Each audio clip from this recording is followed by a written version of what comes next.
It's Dr. Aljoe here with Dig Deep Conversations with Christian Leaders. We are at the final session for our Marriage and Entrepreneurship series, and I decided to take it all the way down to the AATL. We're going to talk with the Bushes and the Whiteheads on tonight. I'm really thrilled and excited that they have joined us and agreed to come and share about their marriage journeys, their stories of being entrepreneurs, and really just share some really great nuggets with us. We've been learning quite a bit in the last few sessions and conversations that we've had, and I know tonight will be even greater than the nights before. So thank you for tuning in. Make sure that you like and share. And here we go. We're going to introduce our guests. So first up, we have the Whiteheads who are coming on. We're going to bring them onto the screen now.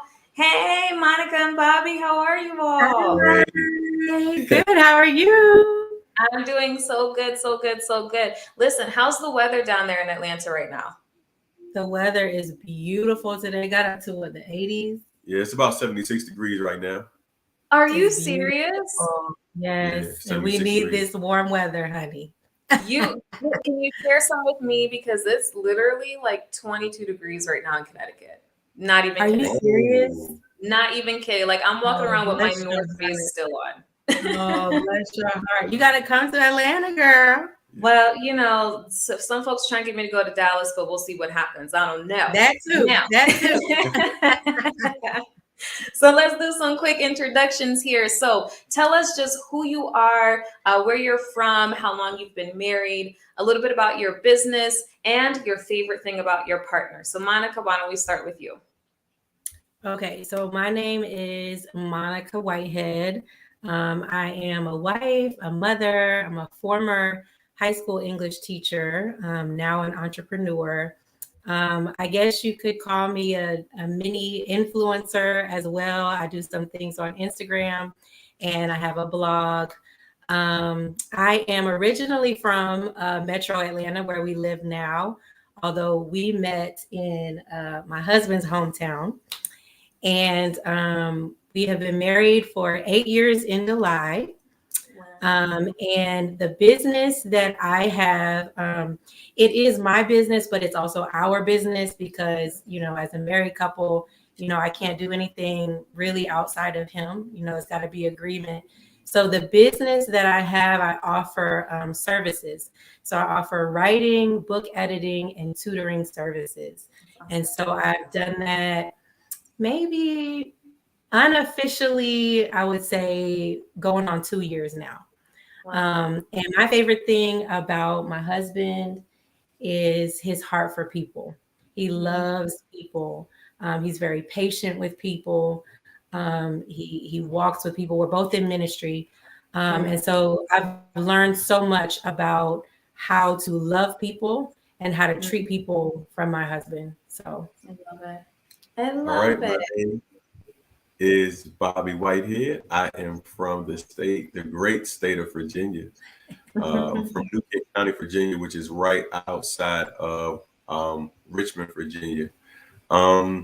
As Monica stated, the business primarily flows through her, but because we are married, we communicate about the business, we talk, and so my background is child welfare. I deal with foster care here in the state of Georgia, and so that is primarily what I do. But one thing I love about Monica is very genuine and she keeps it real. If she said if she says something, that's really what it is. You don't have to figure it out. You don't have to guess what she's talking about. She always keeps it real, and so that's what I appreciate most about her. Thank you, honey. Absolutely. Oh, I love that. Yes, Monica, I've been following her. I don't think it's even been a year just yet, but I've been following her for quite some time, and always very genuine, very authentic, is definitely how she presents and comes off. And just her posts and just our conversations with one another.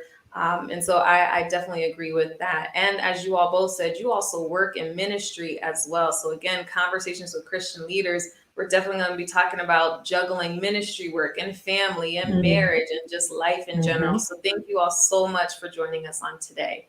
All right. Our next, yes, absolutely. Our next guest, all right, this is going to be a fun one. I'm going to try and behave myself a little bit. Our next guests are the Bushes, all right? So I am going to bring on the Bushes. Hi, you What's guys. up? Hello. How are you? Doing well. Good, good, Great. good. Thanks for having us. Oh, so happy to have you. Secretly, I think I was posting about something else, some other conversation, and I think Mark responded. And I was like, I need to have you guys on the show. Like, look at Marlon 2.0, hilarious,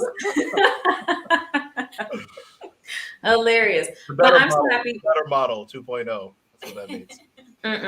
No, let's not do that. No. So I'm really excited to have Mark and Joy on with us.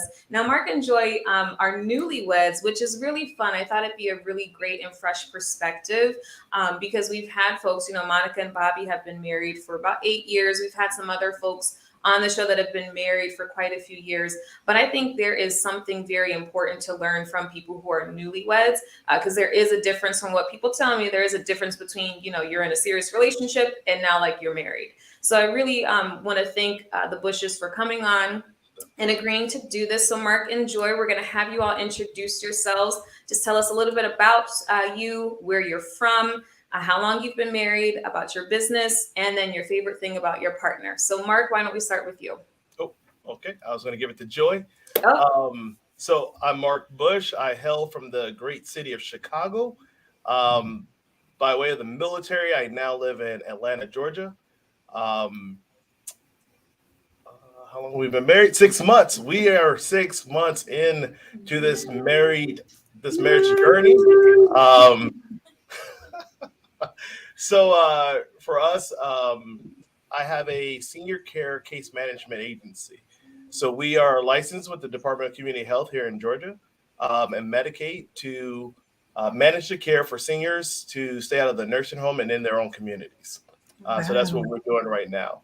My favorite thing about Joy Bush, Monica took it right out of my mouth, but it's how she can light up a room and she can be joy to everyone she comes in contact with. It doesn't matter who has met her before. If it's a new conversation, she makes you feel seen, heard, and acknowledged. So, and then the support she gives me in my journey in entrepreneurship, it's the best. Absolutely. So I'm gonna turn it over before I get emotional here, but that is so sweet. I have to echo those sentiments. The first time I met Joy, you know how you meet those people and it's like the first time you meet them, it's like they're your best friend because you've known them for so long and you're just so comfortable with them because they're just so genuinely nice and caring. And I definitely had that feeling when I met Joy. So what Mark said is absolutely 100% true. 1,000. Yeah. So Joy, let's hear from you. All right, I'm Joy. I am from Knoxville, Tennessee. My country accent comes out whenever I say It really that. It does. I am a mother baby nurse at Piedmont Atlanta Hospital, so I've been there. I teach at a gym and I teach bar and trampoline classes, which is lots of fun. And I work for this awesome guy right here too. So busy lives. And yes, you said how long we've been married. And then my favorite thing about Mark is he's very intentional about with people and time, i.e. his Mr. Intentional book that he has. Yes. But thanks for the plug, babe. Yeah, Appreciate but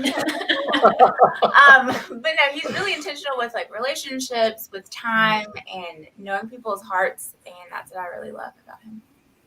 Oh, that's so sweet. I love. It's so great. So great. Yes, Mark is a ton of fun. We've had lots of good laughs hanging out and getting to know each other over the last couple months or so. So I'm super excited. Let's get into our questions for tonight. The first thing that I want to start talking about is finances. That's always like a really, really big thing, especially as, you're talking to married couples or people that are in relationships. They always talk about your finances before you get married. So when it comes to both entrepreneurship and finances, can each of you share 3 tips on how to juggle necessary financial sacrifices for the business? So Mark, I actually want to start with you and Joy on this one. 3 tips on how to juggle necessary financial sacrifices for the business. All right. So for the business, that's a good one, because I think even when, thinking about like prior to marriage and prior to even meeting Joy, that's one thing that I thought was like a going to be my setback on getting married, was what I was willing to sacrifice for the sake of starting something from the ground up. And could I ask someone else to do that with me? That was always like a hard thought process to work through, and nor should anybody have to do that for what my dreams are. But for us, most of the time, our business, we started our business at the beginning of our relationship.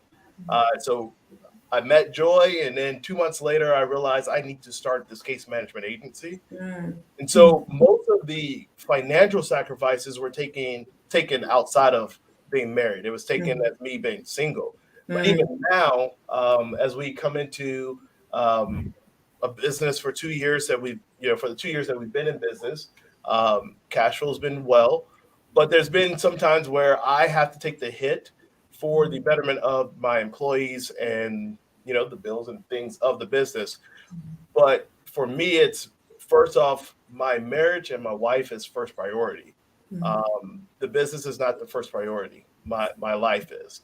So I would never do anything that would sacrifice what we need to happen, our bills being paid, food on our table, things that we need in general to make it through. So it's the business is first. And then before you do anything, it's ask each other, talk about it, make sure we reasonably agree on it. But yeah, it really hasn't had to come too much of that. Most of the time, it's just like, maybe I took a little bit of a hit, but it won't hurt us. It'll be all right. So I got 2 tips for you then. Yeah, the third one. We haven't navigated that part. I think that probably comes after 6 months. So No, but those are 2 really good tips, I think, because you talk about asking each other and communicating with each other. So on one of the previous conversations, one of the married couples mentioned, they don't have separate bank accounts. They have one sort of joint account, and that's it. Where I've talked with numerous couples, and the advice that I've been given is to have a joint account and then also have separate accounts. So I think it's really interesting that you share that one of your tips is to communicate with each other. So I think regardless of whether you have just one joint account or, hey, CJ, it's a Bush family reunion. I love it. So even if you have like just one account as a married couple, or if you have one and have 2 separates, however you choose to do your finances, I think you bring up a good point. The biggest thing is to just communicate. Joy, anything to add on that as far as you being there and having to be supportive of, we took a hit, but we're going to make it? How do you kind of navigate those moments? More shopping on Amazon Prime. So Joy and I are like big fans of Target, and if Fonda's watching, sis, we have a Target run in our future. So yeah, so no Target. I'm going after this, but that's for another reason. But no, I think just talking about our finances and like communicating just the needs or the necessary things that we need in our marriage, I feel like that's helpful. And yeah, I trust Mark with our finances, with a lot of the decisions that he makes. So I'm not really questioning it, but I have faith in him, and I know it'll be taken care of. So that's good. That's really good. Thank you all. Let's go to the Whiteheads. The Whiteheads. Monica and Bob, 3 tips on how to juggle necessary financial sacrifices for the vision or business. Yeah, so one of them is the exact same as Mark said about basic needs always coming first. And I do want to kind of rewind a little bit. So when I became an entrepreneur, I didn't set out to be an entrepreneur. So in 2020, toward the end of 2020, I left my teaching job because of a chronic illness that I have. So I've had ulcerative colitis, which is a chronic illness of the colon. probably for as long as we've been married. So I started having symptoms a couple months after we got married. And so that's something that we have journeyed through as a married couple. And so the stress of my job negatively impacts my health. And so at the end of 2020, the schools were shut down, and then they were talking about going back into the classroom, but there were no provisions made for, people who were immunocompromised. The vaccines weren't readily available yet. So I had to make a decision. And so, you guys talk about agreement, the agreement has to be there, but we both, agreed that we would live off of Bobby's income.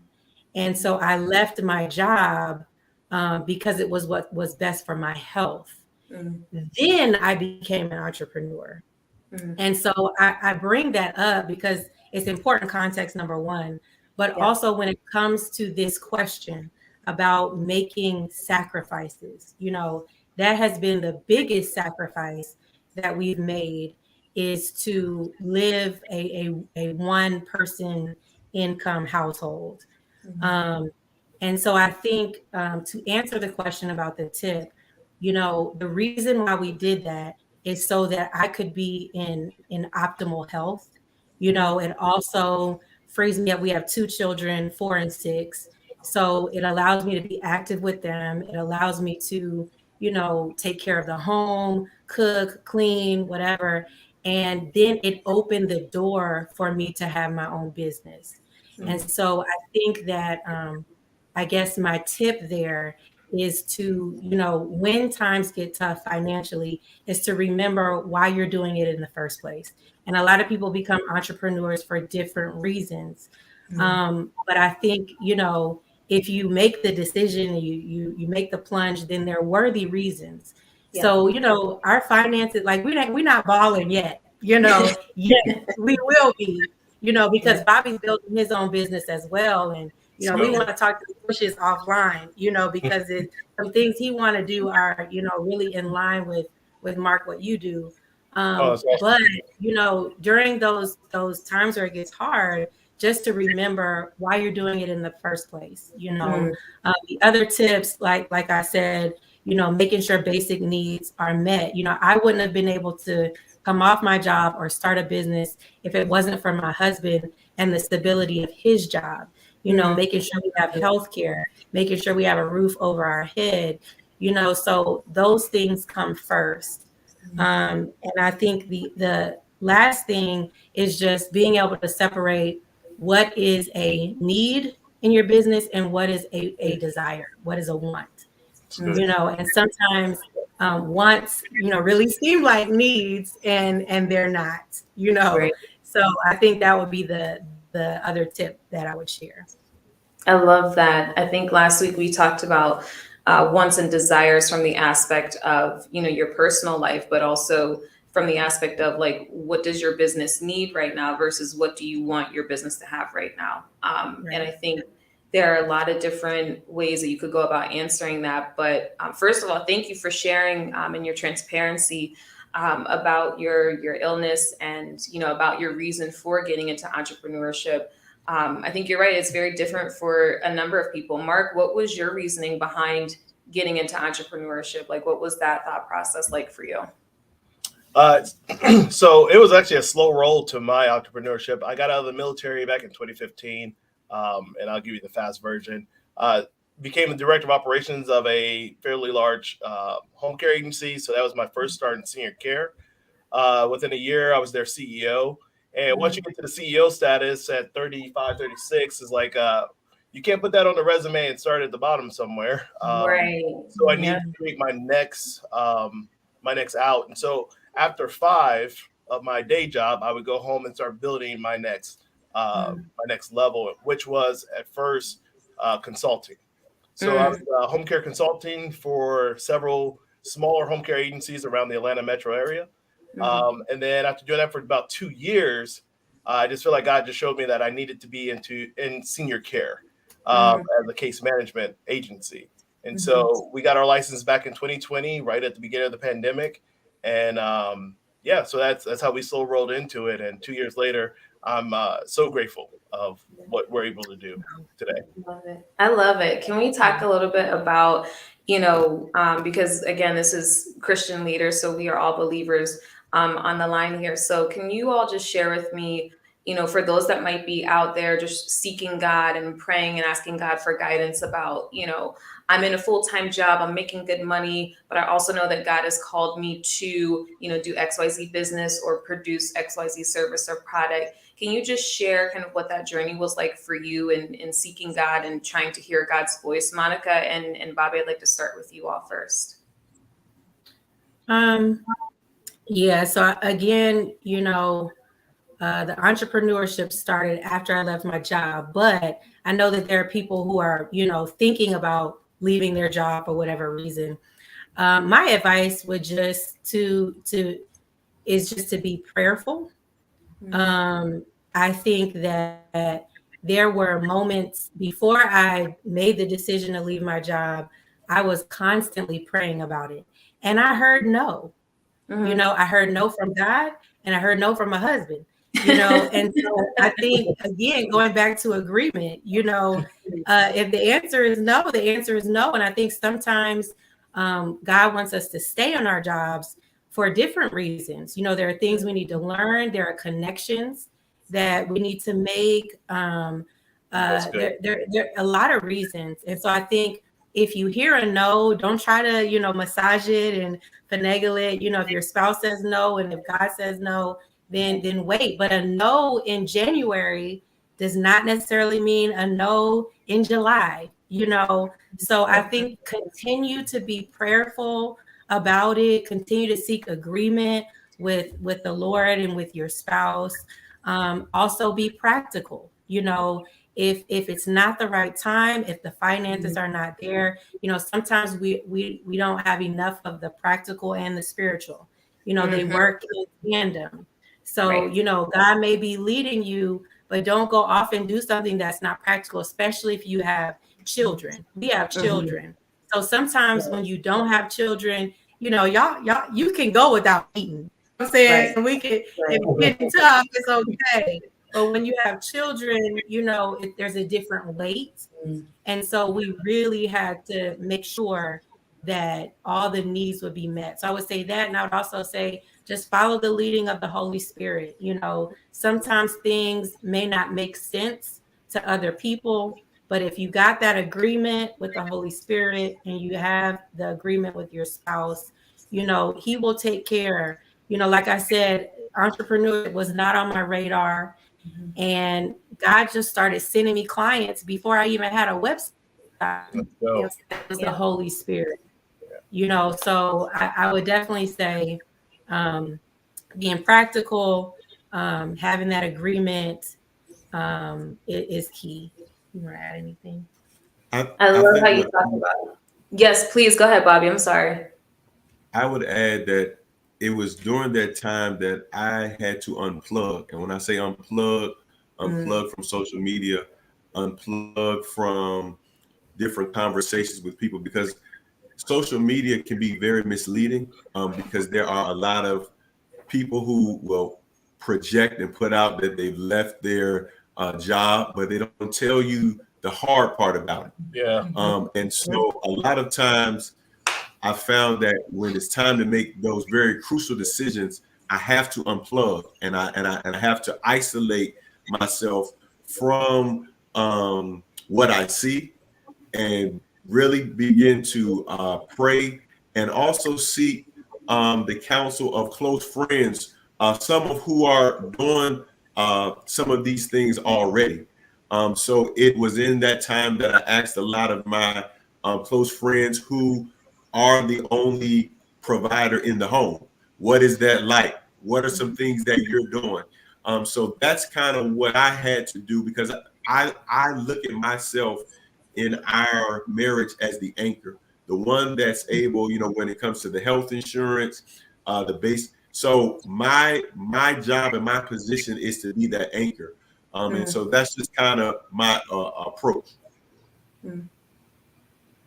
Yeah, I love that. How, as in you all's marriage, where, you know, Bobby's the provider, he's the anchor. He is also the one that's saying, okay, it's time to unplug. It's time to remove myself from distractions and from people that might sort of taint what the Holy Spirit is trying to tell you to do. And Monica, I love how you talked about it's a spiritual element to it, but it's also a practical element to it. You know, so the Lord is not going to tell us to do something that is completely unwise to do. It might not make sense to us, but it's not going to necessarily be unwise. So Mark, I know that your entrepreneurship and marriage journey is just a little bit different. I know we were just chatting before this, and we had talked about how you had started your business right as you and Joy were starting to date or in a relationship. But, you know, it was different. When Mark shares his story about how he met Joy, he knew right away. It's not so sweet. He just knew right away that he wanted to marry her. And so, Mark, how did knowing that, you know, Joy was the person that you wanted to be with, but you're also starting a business and, you know, you have a relationship with God and you're seeking God. How did you navigate that as you began to start your entrepreneurship journey? So I'll tell you, it was I think it's like a pivotal part of our relationship is understanding that, like, I think I met Joy 2 months before I realized that I needed to start a case management agency. And when I say realize, our consulting firm was actually declining in business because case management companies wouldn't work with us fluidly to help the providers we were consulting with. And so if we hadn't made the jump, we would have probably been out of business by February 2020 without even knowing that there was a pandemic on the way. Wow. So for me, I think one of the biggest reasons why I didn't even want to get married, I was set on being single, happily single. Wow. Set on being single because I'm generous. I like working hard. I like traveling. And I just wouldn't want to ask somebody to do that. And then to meet Joy, and like Jaria said, I did know right away. I have a text message to my dad that proves that. I literally, after our first date, I was like, I found my wife. This is her.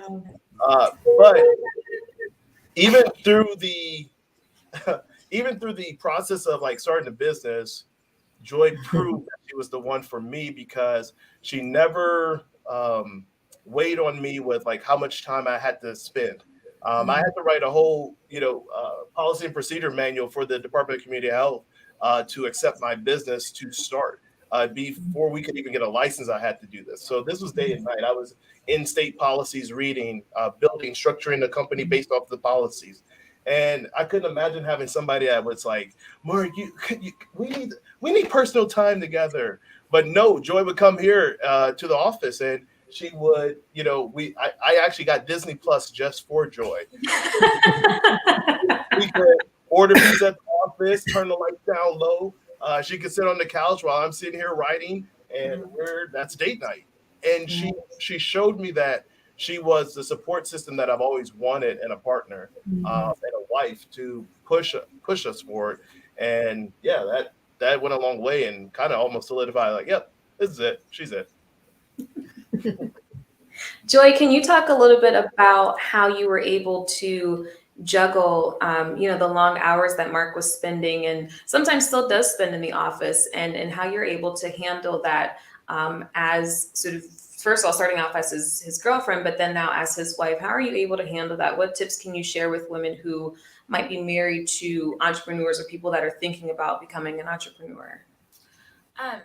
I didn't want to, put more stress on Mark because he's already thinking about company and like next steps. And he's always thinking about the future for us as well. And I felt like I didn't want to be that hindrance and keeping him from all that he's worked for, what the blessings that God has for him. And God had already showed him like he's supposed to have this company. So why would I be that hindrance to him? And I think just being there supporting him, it's super easy because he's easy to love. So All right.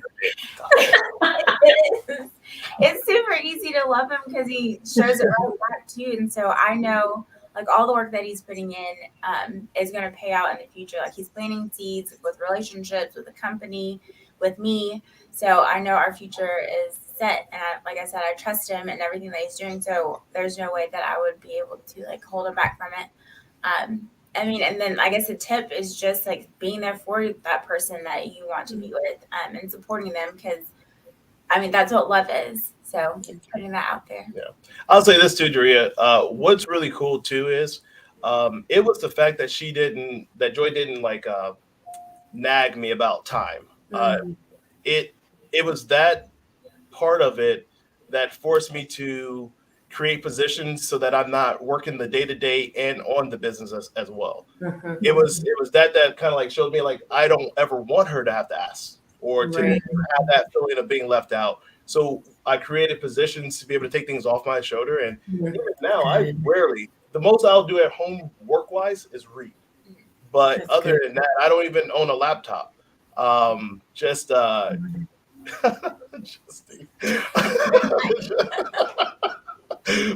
it actually like the support.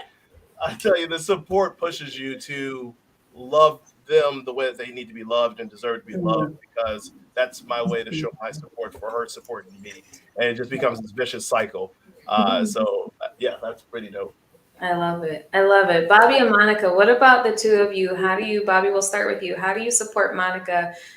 She mentioned that she's getting into some different avenues and different paths of entrepreneurship, relatively new. So how are you supporting her on this new journey? So what support looks like, we have a 6-year-old and we have a 4-year-old, and I'm just going to leave it like that. Support is stepping up the evening routine of baths and showers, dinner, taking them to the park, taking them out. So just so that Monica can have the time that she needs. So that's a lot of my support. She'll have questions, hey, what do you think about this? So that's the type of support that I provide. And then she may say, hey, my back is hurting, can you massage my back? So then I turn into a masseuse. I mean, so I have various roles and various levels of support. Yes. Yeah.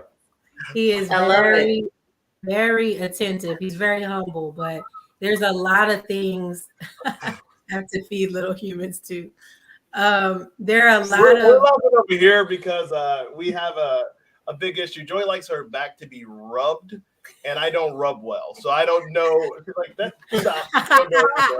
So we'll get together if I can get some tips. That'd be awesome. Yes, so we're definitely getting together offline. We've got to. For sure. Yes, he is very, very supportive in the work that I do, especially with editing. It takes hours. Like you have to be so meticulous. And so I have to be, in front of a computer screen. Sometimes, with our schedule, that means that I have to do it in the evening, depending upon whatever deadlines need to happen. And also having an illness, there are times where I have flares. And so, he'll have to step right in and really take over sometimes, depending upon how much pain I'm in. So I'm so appreciative of a spouse who is supportive. He's very wise. And when it's time to move, he knows it's time to move. And he's all in. It's not like, oh, well, I think you should do this, but you're on your own. You know what I'm saying? Like, it's just, no, we're doing this together. So I'm appreciative of that. And I just want to reiterate this. I would not have my own business if it weren't for my husband. I wouldn't be able to do it.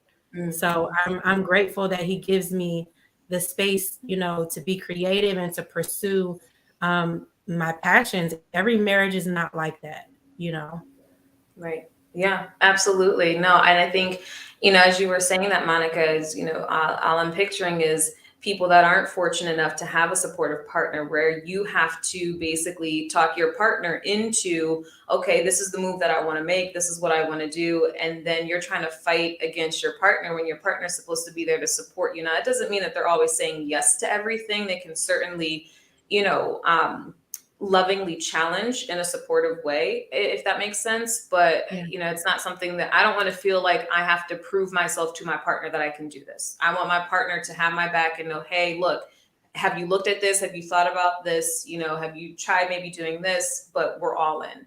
And, Bobby, as you're giving out massage tips, just make sure that you connect with Mark, because I want you to make sure that he's taking care of my girl, Joy. Okay. She works really hard. YouTube. Listen, no massages just yet. Bless God. Thank you. Oh, no, he said YouTube. He watches YouTube. Oh, YouTube. Yeah, YouTube video. Shut up, Mark. All right.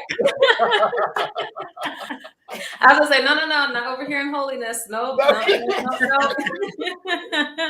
Not just yet. No, this is really good stuff, you all. This is really, really good.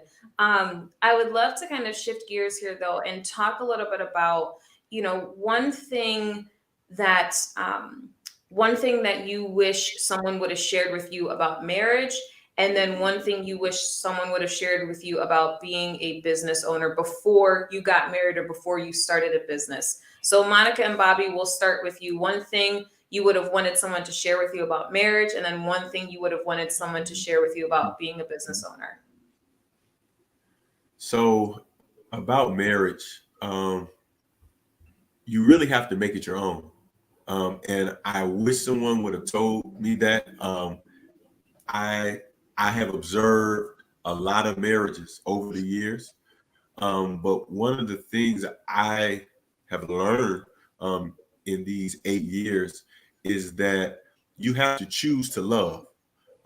There are going to be times where it's a challenge. There are going to be times where you don't feel like it, but you have to choose to love. And that's the piece that I wish someone would have told me, that everything does not always fall in place. There are some times where things will come up short, and it's in those times that we come together and we pray and we seek God and we move. And so I wish someone would have told me, that really you really have to make it what it is, and that it just does not happen. Mm-hmm. Yeah. I agree with that. I also wanted to say this.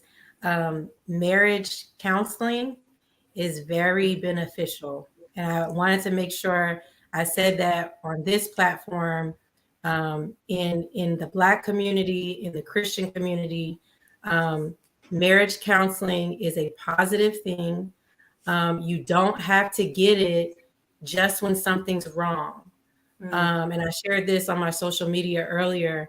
We do counseling now, but I wish someone would have told me to start it year 1, year 2, year 3. And I say that because all you're doing is allowing a trained professional to listen to 2 perspectives, and depending upon what age you get married, that's different. Because we're getting ready to go to my brother-in-law's wedding, and they're in their 30s, getting married in their 30s. That's different from getting married in your 20s.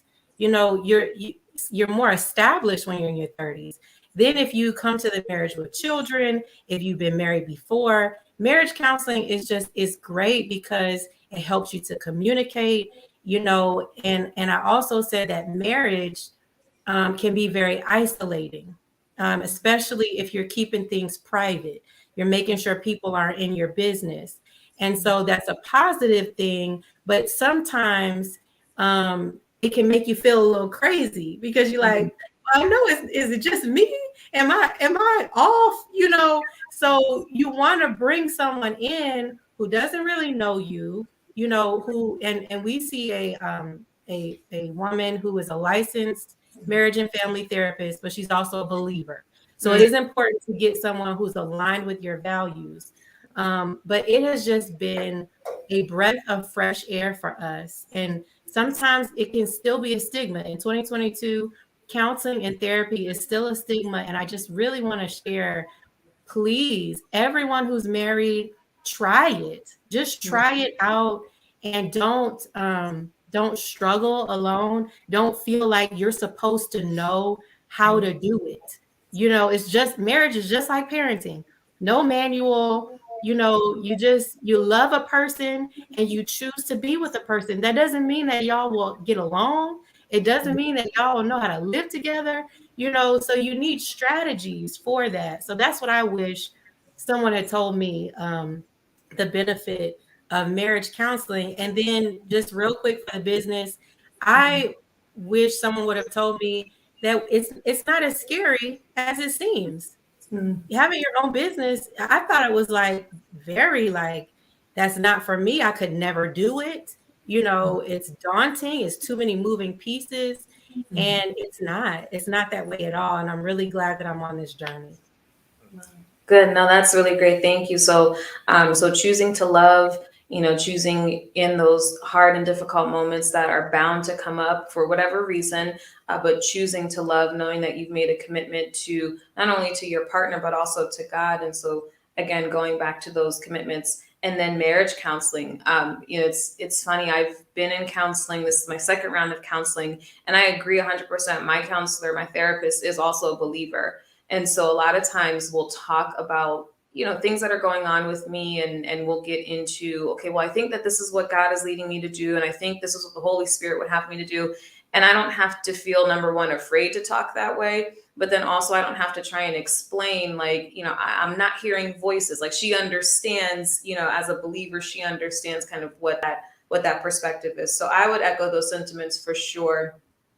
When you go to therapy, even if you've gone to therapy once and it wasn't a good, it didn't work out the way you would have wanted it to, don't stop. Like, keep going to different therapists until you find someone that you fit and that you're aligned with.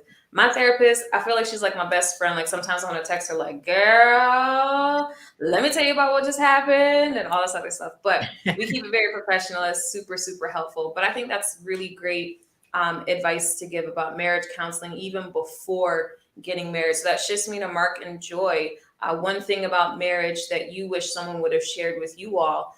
And then also one thing about being a business owner that you wish someone would have shared with you. So the marriage part, we're drawing blank on that one. Only because, it's been 6 months, but I do feel like it's different being married in our 30s. I think I've watched a lot of people mess up relationships enough to know how we want to, merge ours. And I think we said what Bobby said like earlier. It's like in our relationship, this is ours. We don't have to mimic our parents. We don't have to mimic, anybody, how they loved each other, because both our parents loved in different ways. Yes. And sometimes you can see it manifest in the way we love each other, or don't give each other their love language based on, how like, oh, I don't need that,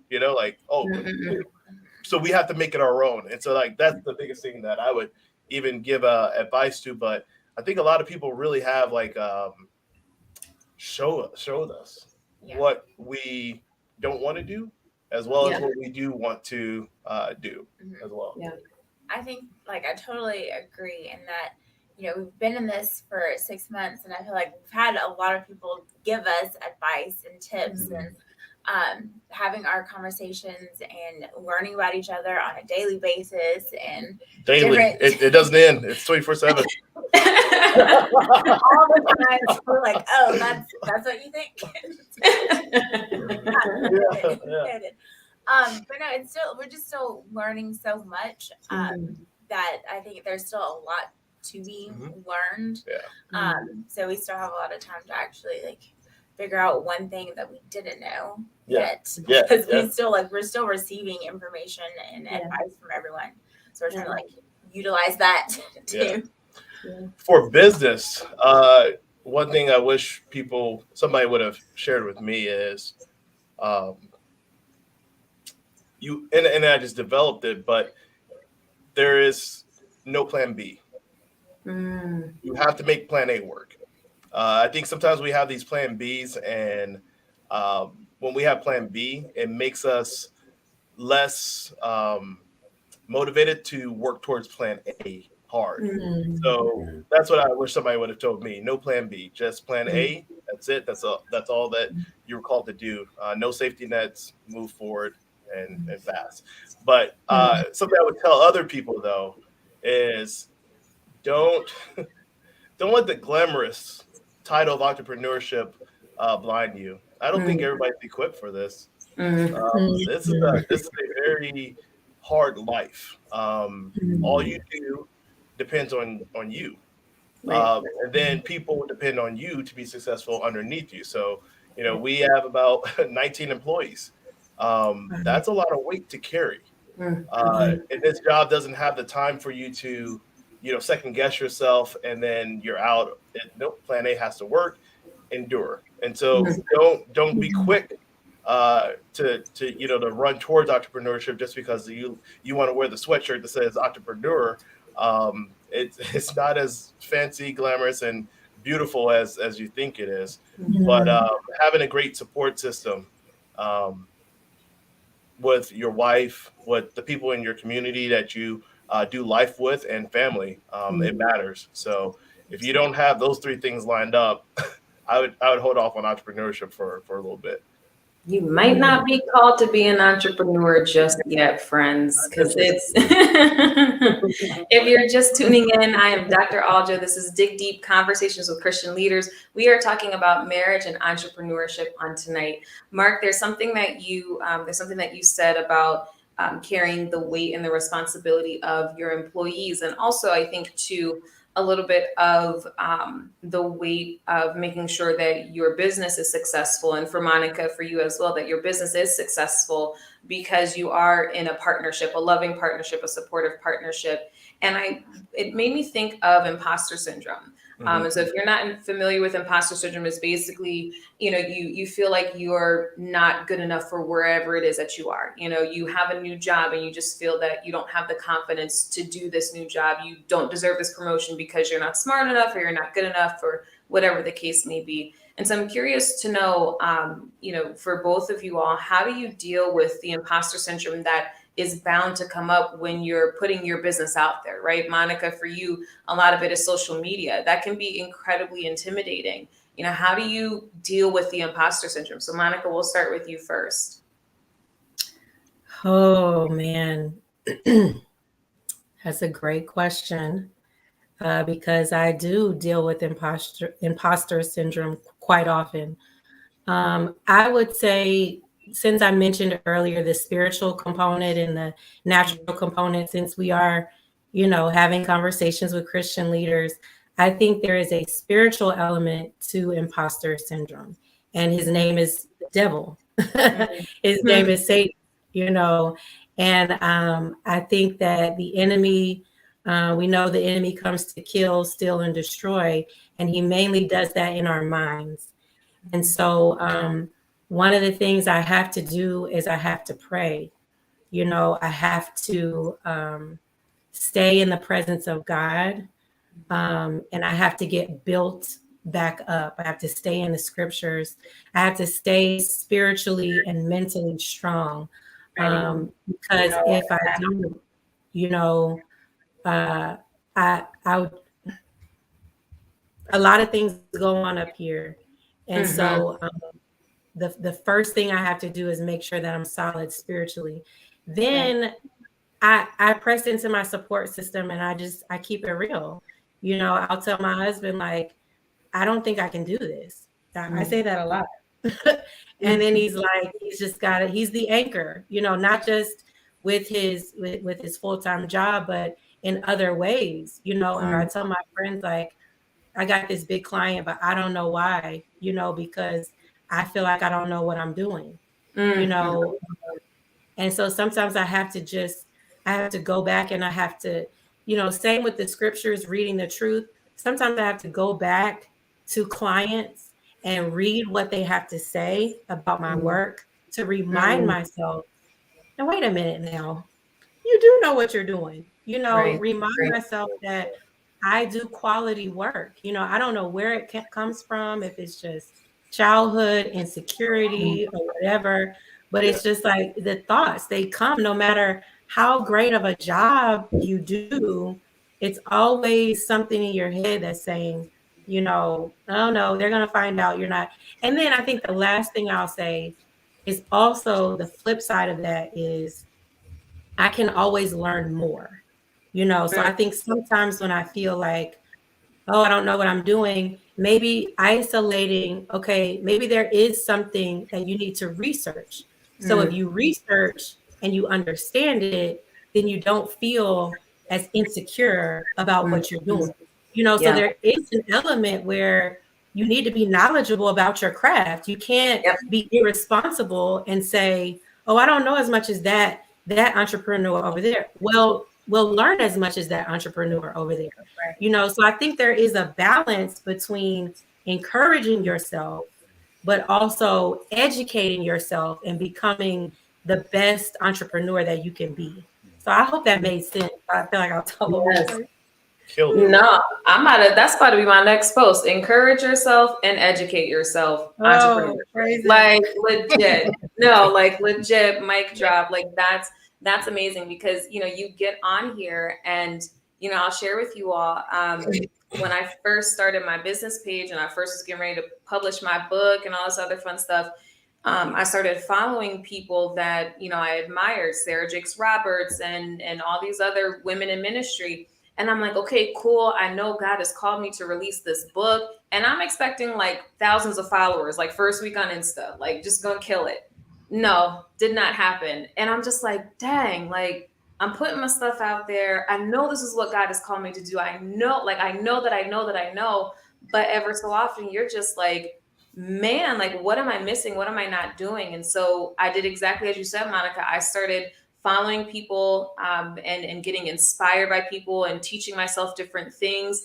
And, as an entrepreneur, until you can pay somebody to do it, it's you that's doing it. You're the PR, you're, human relations, you are kind of managing social media content, all that other stuff. I had to learn how to do reels, like just all this stuff that I had to teach myself that if I didn't encourage myself in those moments of self-doubt, I wouldn't have had the ability to go on and be like, okay, we can teach ourselves how to do this. We can do this. We can make this work. So Monica, no, that was absolutely perfect. Thank you. Thank you. Thank you.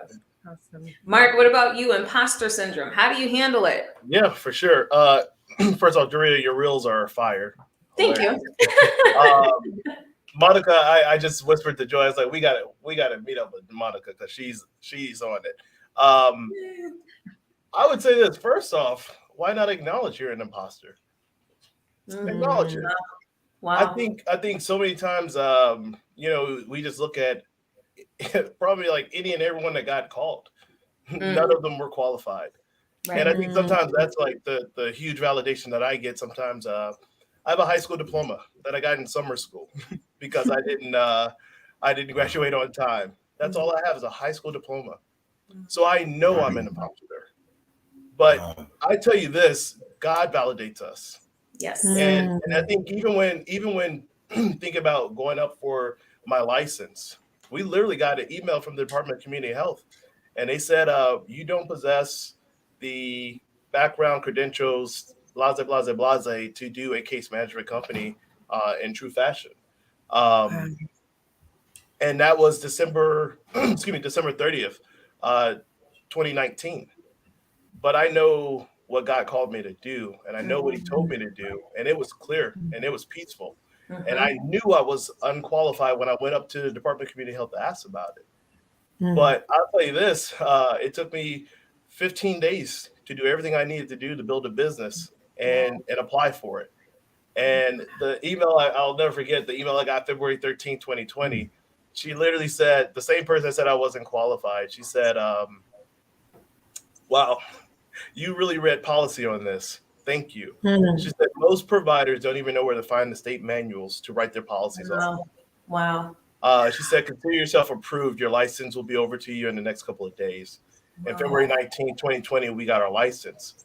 And I think the funniest part is last Tuesday, 2 years later, last Tuesday, we're down at a case management roundup. So this is all the case management companies in the state of Georgia. People that didn't work with us when we were trying to help them. We're in this room, and I'm there with my team, my executive team, and some of them don't know the struggles that we went through to get here. And the same lady that signed the email that said we weren't qualified stood amongst my peers in this room and said, "You all need to get with Mark because he has processes and systems in his case management companies that you all can develop." And we literally just met with one company. We had 3 companies want to come up and meet with us. And now I get to sell a process for thousands of dollars. And it's because I was faithful with God's call for my life. And sometimes I think the biggest thing for me is be the imposter, but know that you are qualified in God and he put you there for a reason. And that's the story. So I live in being an imposter, but I love telling that story. I love it. Oh, I just got chills. Just shout up in here. My Listen. Listen, I just literally got chills because Mark started off by saying that it is God who validates us. And I think a lot of times or I can only speak for myself, I forget that. I forget that it's my Heavenly Father who's the master and creator of the universe that has validated me. How dare I doubt the gifts that he's put into me? How dare I doubt the assignment that he's called me to do? And if he's called me to do it, then he's only going to equip me to do it along the way, as long as I fully surrender to him, as long as I continue to keep him in front of me. So, oh my God, woo, y'all gonna have me crying. Oh, okay. But Monica, you said something that was really funny because I think I just told Joy this the other day. I was in the living room. I said, babe, I don't know how I got this ability. I don't know where it comes from to research and then be able to see how I would process this. But it's just God. That's that. I can just chalk it up. That's God. It doesn't have to be me. Yeah. I love that. Be the imposter. Like that is so freeing. You know, it's like just be the imposter, because to be honest, what do they say? Fake it till you make it. You know, I mean, isn't that an imposter? Yeah. So that's powerful. That's powerful. Yeah, no, I'm gonna have to preach that. I'm gonna take some notes. I'm gonna have to preach that on Sunday. You gotta preach that for real. Because no, but you're so right. Like it's so freeing because you sit there and you put all this, pressure on yourself. I need to be good. I need to be the best at what I'm doing. And you're trying to get into case management. Like there's so many case management companies out there. Monica, you're doing, editing and tutoring services. I think is some of the things that you do. There's so many people that also provide that service. And it's like, how do you try and stand out when you're trying to do this? But if God has called you, I would not get preached for no 5 hours. I am along with the preacher, y'all. But praise the Lord. But it's just like, be the imposter, be the imposter is just so, as Monica, as you said, so incredibly freeing, because you're like, it's not me. It's all God. One of the things that I had said to my family, as I started to do, the book and the ministries that are coming about and everything, I said, when people come up to me and tell me I've done a good job, I want to first not even thank them, because it feels like it's me doing it. I'm always, to God be the glory. Like it's never me. It's never anything that I've done. It's not my education, not my experience, nothing. It is all because, like Mark said, God has called me to it. So that's powerful. I love that. Love it, love it, love it. But what's so cool about it is I'm not even able to say it to me. I was in the military and I could literally go to school for free, go to college for free. Right. And I chose not to do it because I knew what God was going to do in my life. And I didn't want anybody to attribute that to the degrees on my wall or anything else like that. I want to be able to point it back to God. That email that said we weren't qualified, it sits behind the license on the frame wall. So I love it. So you can't help. I can't say me. It's God. Always. All God. All God. I love it.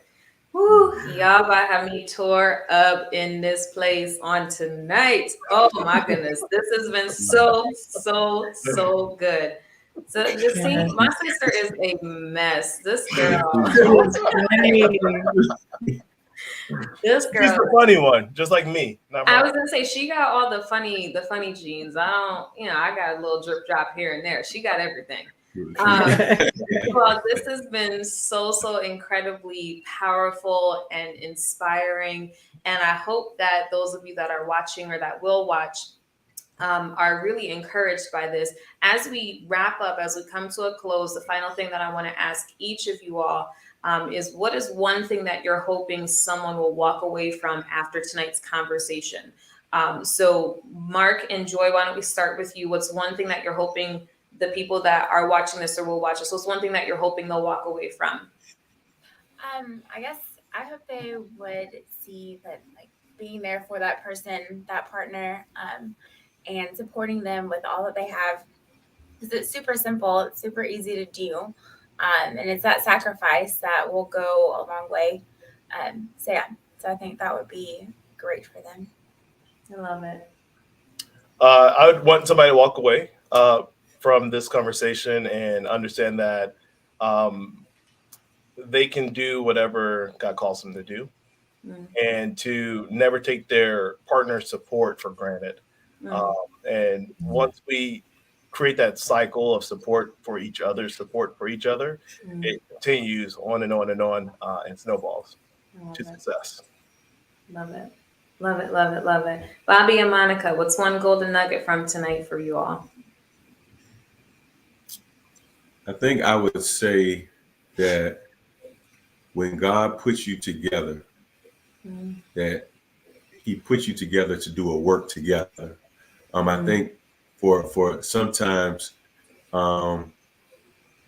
we may get into our own selfish desires and selfish ways and think that we're just going to level up. But God wants us to level up as one. And so if you are thinking about marriage, if you want to get married, know that when you're married, you level up together. That's good. I love that. That's really good. I love that. Yeah, I think I would say that your steps are ordered. I think that what God has for you, it really is for you. Sometimes we second guess and wonder, is this God speaking to me? And I feel strongly for those that are watching. It is. God is speaking to you. Continue to pray and move. If he's telling you to move, don't allow fear to stop you. Don't allow comparison to stop you. And also don't allow, just because you haven't seen it done, doesn't mean that you won't do it. And so if I 8 years ago when we initially got married, I didn't think I'd be sick, didn't think I'd be an entrepreneur. Both the kids were surprises, didn't know I'd be a mother. So, God has ordered our steps. And sometimes it's scary because it's not what we expected.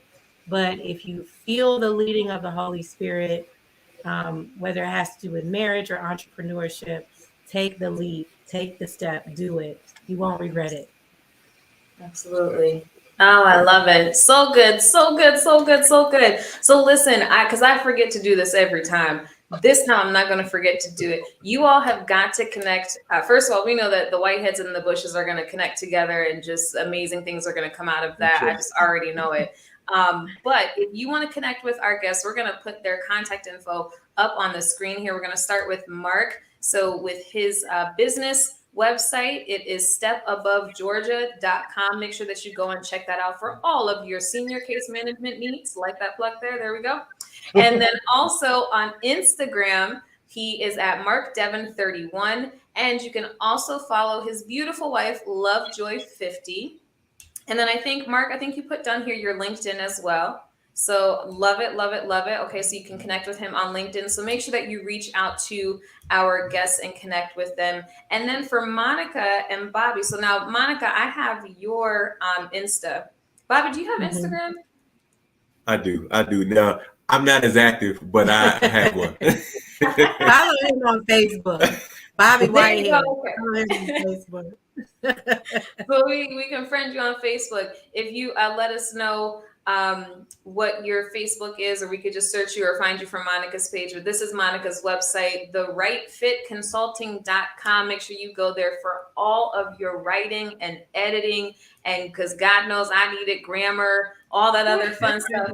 Monica, listen, next book, Monica, you're editing it, okay? So you heard it here first. So I'm gonna be a woman of my word. Next book, I'm gonna have you edit it. All right. So perfect. Oh, here we go. Here is Bobby's contact info from Facebook. We'll just post that up there. You all make sure that you connect with these absolutely wonderful and amazing couples, some brilliant and phenomenal wisdom and perspectives that were dropped and shared here on tonight. I thank you all so much for joining us. Thank you so much for tuning in. Please make sure that you go and support these entrepreneurs. Support every entrepreneur in your life. Literally, even if you don't have the money to buy something, just share it. Sister. It'd be your own. Siblings will keep you humble. Keep you so humble. So humble. So humble. No, I love her. Thank you. Shout out to my tech support, Justine, keeping us going and laughing in the chat on tonight. Please make sure that you connect with me on Instagram at CWCL, also here on Facebook or YouTube, and also check out my website if you are looking to have a deeper relationship with God. We can talk all things spiritual, about deepening and strengthening your relationship with God. Thank you so much for tuning in. I will see you all in about 2 weeks for our next series. The next series that we're going to be talking about is Faith and Therapy. Dig deep, conversations with Christian leaders. Have a great night, everybody.